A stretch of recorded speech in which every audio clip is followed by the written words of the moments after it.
dari kurang lebih 2 meter 3 meter dari sana itu kan kita ngelewatin apa pohon beringin yang besar Ya. itu.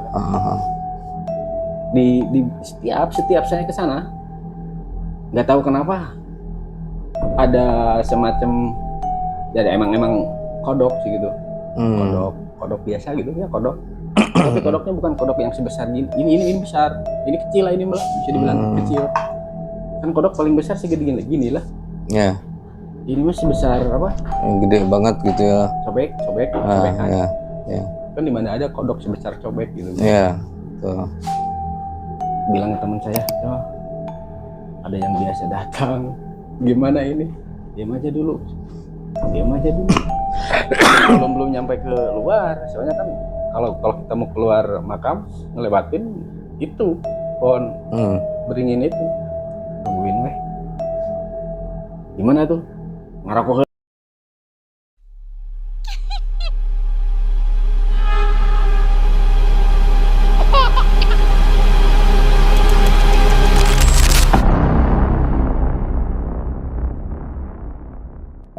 Halo. Assalamualaikum warahmatullahi wabarakatuh. Jumpa lagi di Tri Channel. Variety Channel seperti biasanya, channel ini selalu menghadirkan narasumber dan berikut dengan pengalaman misterinya.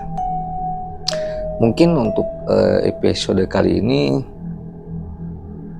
sedikit menarik ya, ada berhubungannya dengan sesuatu gitu.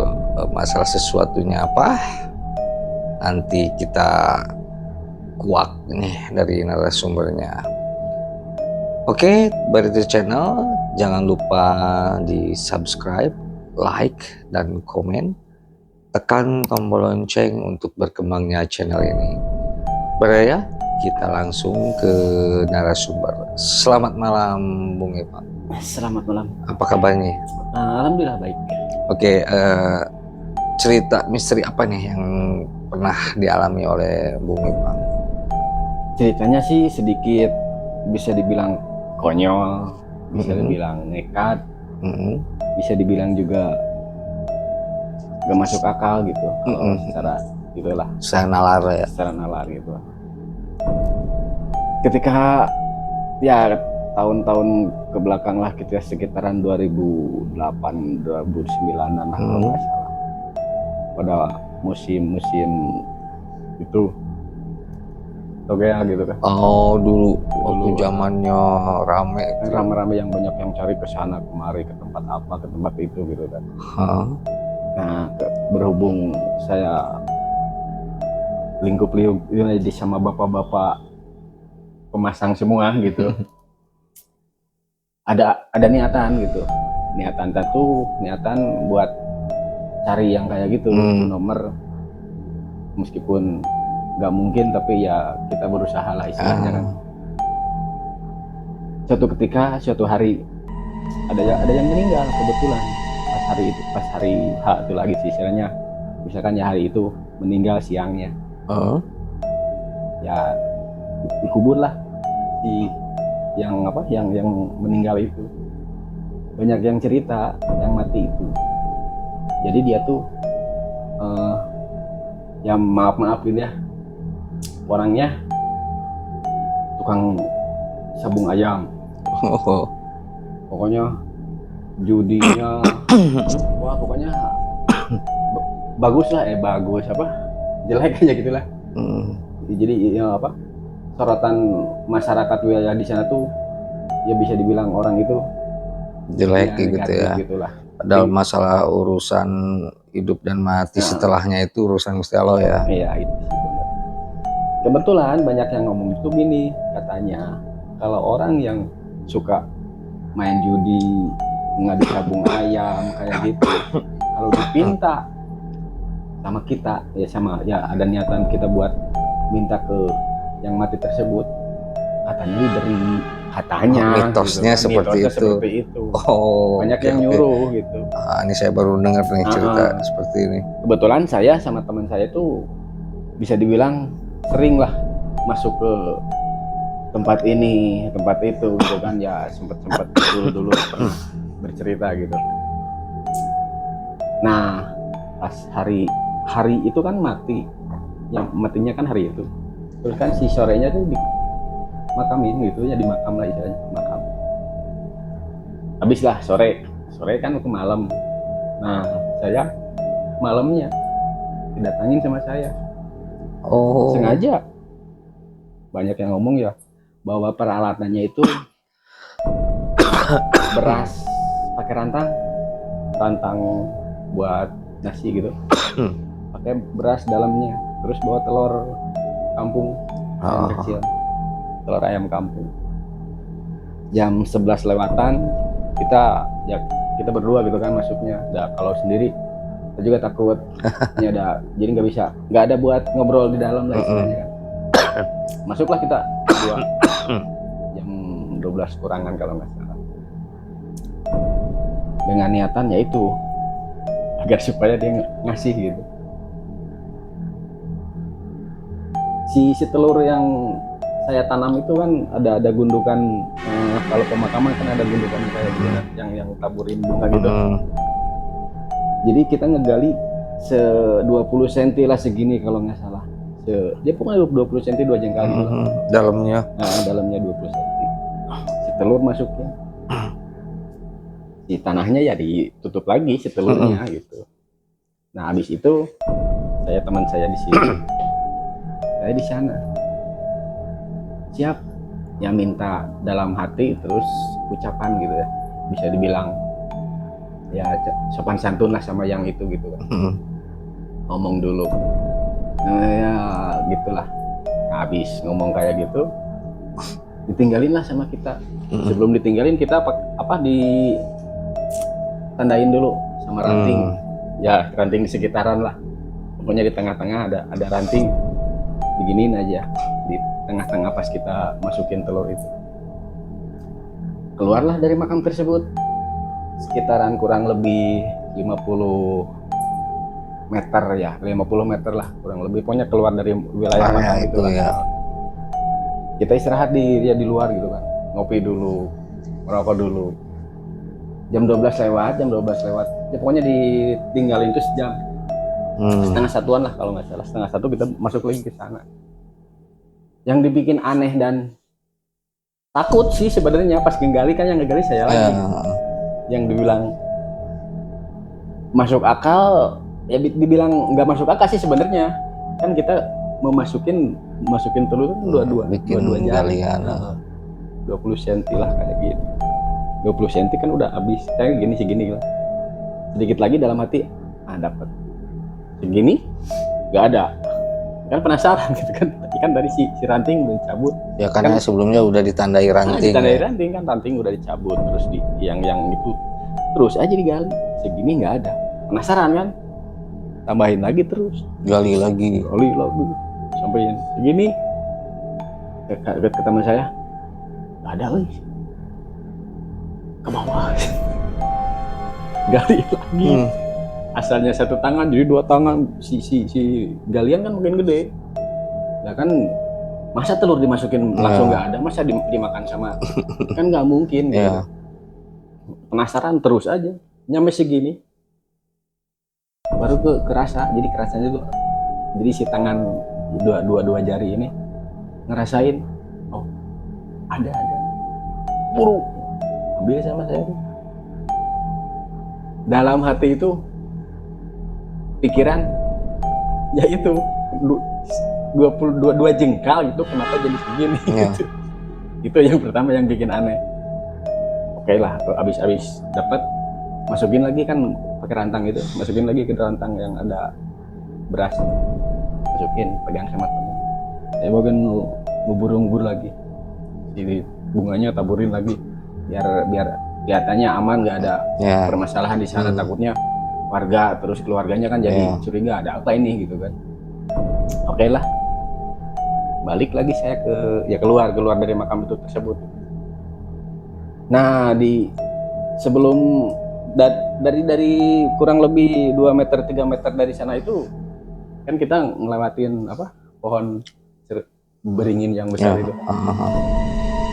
Di setiap saya ke sana, nggak tahu kenapa ada semacam, jadi emang kodok sih gitu. Kodok biasa gitu ya, kodok. Tapi kodoknya bukan kodok yang sebesar gini. Ini besar. Ini kecil lah, ini malah bisa dibilang kecil. Kan kodok paling besar segede gini lah. Ya. Ini mah sebesar apa? Yang gede banget gitu ya. Cobek kan. Ya. Kan di mana ada kodok sebesar cobek gitu. Iya. Tuh. Bilang ke teman saya, "Oh, ada yang biasa datang. Gimana ini? Diam aja dulu. belum nyampe ke luar. Soalnya kan kalau kita mau keluar makam ngelewatin itu pohon beringin itu. Tungguin weh. Gimana tuh? Ngerokok heula. Ngerokok dulu aja. Nah, habis ngerokok beberapa menit kemudian pas diliatin udah nggak ada gitu. Nggak tahu kemana lah. Si kodok tadi. Si kodoknya pergi gitu. Kita keluar aja. Jadi dibukanya kayak gimana nih? Cari ngelihat ngasihnya gitu, ngasih nomor buat dipasang besok gitu, malam besok gitu. Nanti pagi dilihatinnya ke matahari pagi. Oke lah, simpan di mana? Di rumah saya aja. Oke, sip. Oke, pagi samper, siap. Oke. Nah, habis pagi ya, jadi pagi lagi disamper. Naik ke atas tempat jemuran rumah gitu kan. Naik ke atas. Kita berdua diginiin, jadi telurnya itu diterawangin ke matahari gitu. Pertama nggak ada bayang-bayang kayak gitulah. Nggak ada andul. Coba sama temen aku begini, sama nggak ada. Ternyata terbalik. Yang di bawah mestinya dibalik ya kan, gini langsung digini jadi kebalik. Dibalikin, cobaan dibalik, ternyata ada. Ya dikasih dua digit gitu si nomornya itu. Itu bener ada ya dikasih? Saya juga nggak.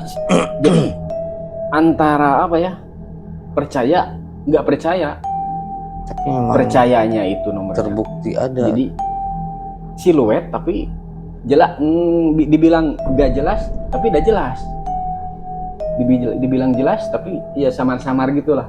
Nomornya nggak kayak tulis kayak spidol apa ballpoint gitu kan, nggak kayak gitu. Cuma siluet, kasih 2 angka, mantap. Keluar mual ya, gimana malam tungguin, tapi jangan bilang sama orang ya, maksudnya jangan sampai dibilang orang ke teman lain. Jadi kan kita berdua udah aja berdua gitu. Oke lah, kita masang, siap, kita siapin aja dananya buat masang malam. Oke. Alhamdulillahnya itu apa tuh? Keluar. Dapat lumayan lah. Waktu dulu kan tahun segitu dapat hampir 500 nyampe lebih. Belang. Ya lumayan lah, bisa dibilang lumayan. Waktu zaman ya bisa dibilang baung gitu. Yang dibikin anehnya itu pertama itu. Ya maksudnya pertama tuh bukan keanehan sama dibilang apa ya, jadi penasaran gitu kan. Kalau misalkan orang ngomong cobain ini, cobain ke rumah itu, cobain datangin ke rumah ini ya, buat minta kayak gitu ya. Saya sama teman saya selalu didatangin gitu. Masalah kayak gitu mah gitu.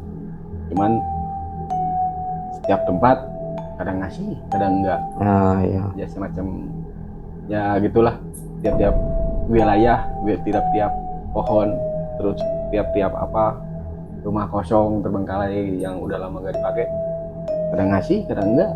Kebanyakan enggak sih. Tapi yang bikin bukan suka, jadi kebiasaan. Jadi kan kita kalau malam sukanya ya begadang ngumpul sama anak-anak gitu kan. Yang berani cuma berdua gitu, saya sama teman saya. Kebetulan ya satu profesi lah, bagian waktu keamanan di pabrik yang di belakang rumah gitu.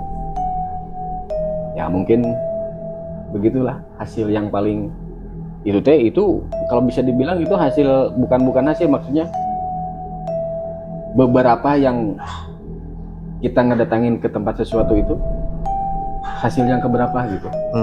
Ya. Kebanyakan bisa dibilang sering dapat lah. Oke. Jadi tapi sebelumnya Barete Channel ini hanya sekedar mengisahkan ya atas apa yang pernah dialami narasumber waktu dulu itu, dan saya harap jangan sampai mencontoh apa yang pernah dilakukan oleh narasumber, karena itu itu mungkin tidak akan terjadi juga sama Baraya, ataupun jangan dijadikan salah satu atau patokan untuk mencari uang ke sana gitu.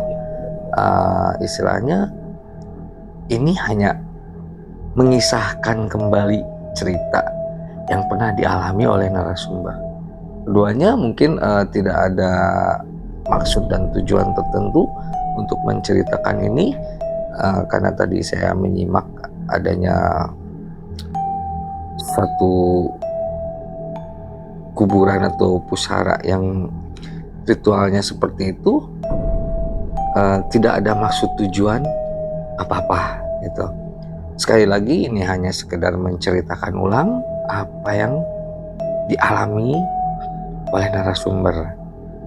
Jadi yang perlu kita catat di sini, jangan sampai mencontoh hal seperti tadi hanya untuk mencari uang. Nah itu benar. Gitu. Oke Baraya, tanpa menyampingkan apapun gitu ya, dan saya pun sangat menghargai cerita dari narasumber ini. Mungkin beliau juga menjadi pembelajaran buat dirinya, sampai sekarang pun tidak pernah diulangi lagi seperti itu ya. Saya harap juga untuk Barete Channel jangan sampai meniru apa yang sudah tadi diceritakan, bukan begitu Bung Ivang? Oke, Barete Channel, mungkin saya sangat yakin kalau Barete Channel itu sangat bijak untuk menyikapi setiap cerita dari Tri Channel ini. Akhir kata, wabillahi taufiq wal hidayah. Wassalamualaikum warahmatullahi wabarakatuh. Waalaikumsalam.